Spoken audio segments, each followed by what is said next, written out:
Welcome back to Where in the World is Chris Now? Today we are in Bristol, Tennessee.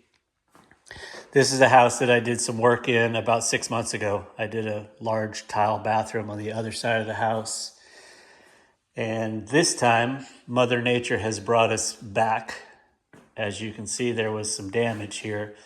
So a few months ago, there was a massive freeze on the entire east side of the United States. And this is one of the victims. This used to be a laundry room / bathroom, and we're going to turn it back into a bathroom. I think we're moving the laundry room over to the other side of the house. I'm not sure, I don't remember. But we're gonna tear out all this drywall off the ceiling, redo it, redo all the walls, obviously, tear out this old tile floor, put in a new smaller vanity instead of this old battleship length sucker. And then right here is going to be a new bathtub and just a basic shower surround. So yeah, it's a lot involved. Let you see this side over here. So there's a lot involved, but as soon as the homeowner gets here later this afternoon, we'll jump on this thing, and we have 2 weeks to hopefully get this all done. So stay tuned. All right, I've already done a little test to see how easy this stuff comes up, and it looks like it's gonna practically lift right off the floor.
There it is, about 4 minutes. All right, time to clean up the rest and move on. About an hour later, I've got everything pretty cleaned up. Um, it's clean enough for now. We're going to make a mess in here multiple times before this thing is done, so there's no reason to make it spotless and dust free and all that. But I was thinking about floods and houses and stuff. And if your house floods and the insurance company comes in and tells you, okay, we got your floor done, it's ready to go, good to go. If they just dried off the surface and didn't remove the floor, you're probably going to have a problem, especially if it's like a laminate floor or even a hardwood floor, and vinyl too. Vinyl floors get water underneath them. But the problem with the laminate floor is it's a floating floor. So water easily gets underneath it and it travels much farther than anyone thinks it will. And the insurance company thinks that if they come in and remove a couple rows where it looks like it's wet and then they clean off the surface, that's good enough. But it's usually not. I've been on multiple jobs where I'm there to replace a floor that was flooded, and they did just that. They removed it to where they thought it was dry, but they weren't paying attention and the moisture got further underneath the laminate. And when I show up, the slab is still wet or the wood foundation is still wet. And I tell the customer I will not install your floor because the slab is wet or the framing underneath. And it takes a long time to get it dry enough to where it's acceptable to install a new floor over it. I'm talking like weeks, running dehydrators and I'm sorry, dehumidifiers and fans and everything constantly, but it still takes a long time to get it dry enough to be safe. Otherwise, you will have mold and mildew growing underneath your brand new floor. And case in point, I just removed this piece of wood here, and as you can see that it is completely covered in mold. And this looks like the stuff they make cheese out of, but I'm not talking about pepper jack cheese, the king of all cheeses. I'm talking the other junk. But this board here is also got some mold on it. But the one I just showed you on the ground was right here across the ceiling. And this area has been completely open to the elements, to the air for weeks. So it is very dry. It's not wet at all, but it is still completely covered in mold. So imagine if that were your floor with water, standing water underneath it and not being able to go anywhere.